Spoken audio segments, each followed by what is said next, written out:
తర్వాత ధర్మరాజు గారు అసలు జ్వరం అనేటటువంటిది లోకంలో ఎలా పుట్టింది, దయచేసి నాకు తెలియచేయవలసింది అని అడిగారు.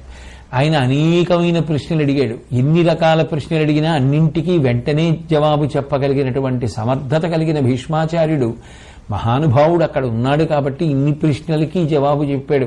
అంతటి మహాజ్ఞాని కాబట్టే శరీరం విడిచిపెడితే చెప్పేవాడెవరో అంపశయ్య మీద ఉండగా నేర్చుకోమని ఆ శ్రీకృష్ణ పరమాత్మ ధర్మరాజు గారిని తీసుకెళ్లడం జరిగింది. కాబట్టి ఒకానొకప్పుడు దక్షయజ్ఞాన్నంతటినీ కూడా శంకరుడు ధ్వంసం చేశాడు. ఆ దక్షయజ్ఞ ధ్వంసం చేస్తున్నటువంటి సమయంలో చెమట పట్టి ఆయన యొక్క ఆ నుదిటి నుండి ఒక నీటి చుక్క, చెమట చుక్క భూమి మీద పడింది. వెంటనే అందులోంచి పెద్ద పెద్ద మంటలు వచ్చాయి.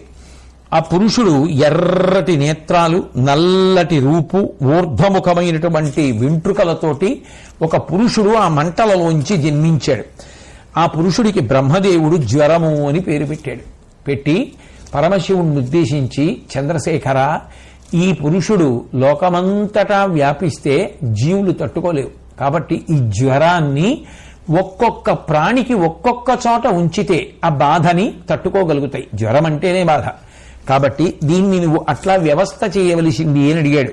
అడిగితే అప్పుడు ఆ జ్వరాన్ని పరమేశ్వరుడు నానారూపములుగా విభాగం చేశాడు.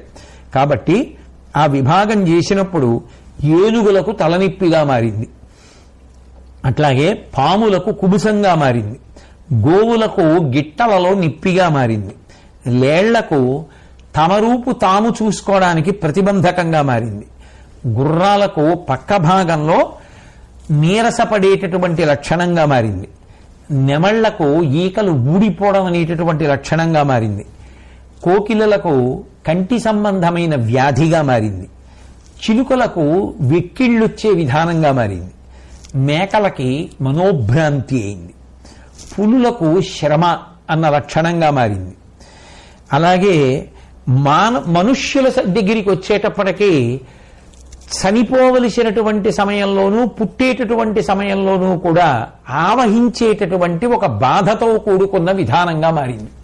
కాబట్టి ఈ విధంగా ఈ దుఃఖస్వరూపమైంది జ్వరం. జ్వరం అంటేనే దుఃఖ కారణం. అటువంటి దుఃఖస్వరూపమై అది ఈ భూమి ఏకరూపంలో ఉంటే భరించలేదని అన్ని ప్రాణులలో ఒక్కొక్క విధానంగా మారి ఆవహించింది. అయితే చిత్రమైన విషయం ఏమిటంటే, ఈ జ్వరం గురించి ఎవరన్నా తెలుసుకునే ప్రయత్నం చేసినా, ఈ జ్వరం వెనక ఉన్నటువంటి కథని చదివినా, విన్నా, వినిపించినా అటువంటి వాడు ఆరోగ్యాన్ని పొంది తేజస్సుని, చిత్తశుద్ధిని పొంది కోర్కెలు తీరి పాపములను పోగొట్టుకుంటాడని భీష్ముడు చెప్పిన ఫలశ్రుతి. చాగంటి కోటేశ్వరరావు చెప్పింది కాదు. భీష్ముడు అంపశయ్య మీద పడుకుని ధర్మరాజు గారికి చెప్పినటువంటి ఆ జ్వర సంబంధమైన వృత్తాంతంలో చెప్పినటువంటి ఫలశ్రుతి.